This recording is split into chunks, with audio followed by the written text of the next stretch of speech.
అశోకవనములోకి రాక్షస సైన్యంతో వస్తున్న రావణుని చూసినాడు ఆంజనేయుడు.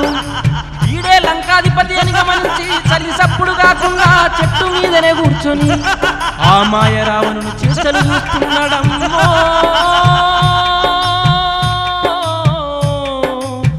ఆ వానర వీరుడు కపి కిషోరుడు రాజానుభావుడు అసమాన తేజుడు ఆంజనేయుడు.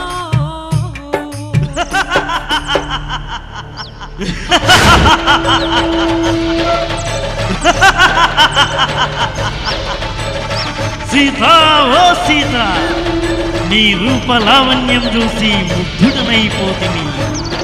భూలోక సువర్ణలోక అంతః పాతాళ లోకాలో కూడా నీ వంటి అందాల రాశిని చూడలేదు. వహువారే, నీ మృదువైన పెదాలు, నునుపైన చెక్కిళ్ళు, పట్టుకుచ్చుల్లాంటి కురులు, వహువారే ఏమి నీ అందము. నువ్వు అంటే చాలు ఈ లంకారాజ్యానికి పట్టపురాణిని చేసి సదా నీ ముంగిట ఈ లంకేశుడు రాసలీలలాడగలడు. కానీ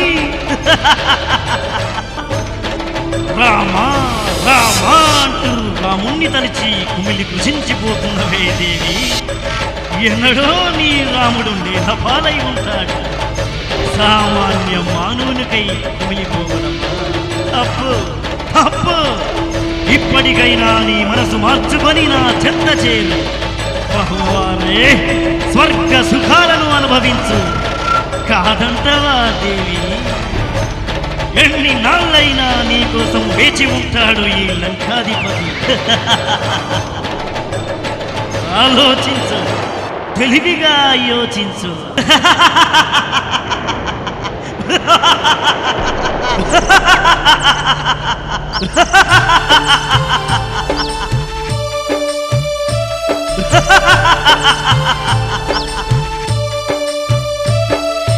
నీచని కృష్ణుడబోరోరి రావణ, నా రాముడొచ్చే రోజు వస్తుంది. దుర్మార్గ రావణ, దుష్టుడ రావణ.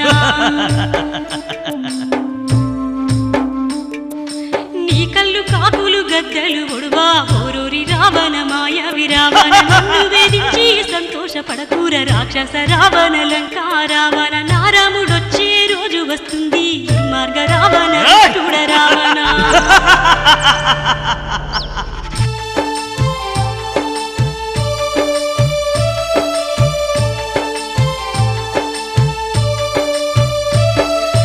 అయ్యయ్యో శ్రీరామ, అయ్యో నా రామ, ఎక్కడున్నావయ్యా, ఎప్పుడొస్తావయ్యా? అయ్యో నా రామ, అయోధ్య రామ. లంకలో జిక్కి కుమిలిపోతున్నా కోదండ రామ, కౌసల్య రామ. రాక్షస రాజ్యంలో రంగితోనున్న శ్రీ రఘురామ, సీతాభిరామ.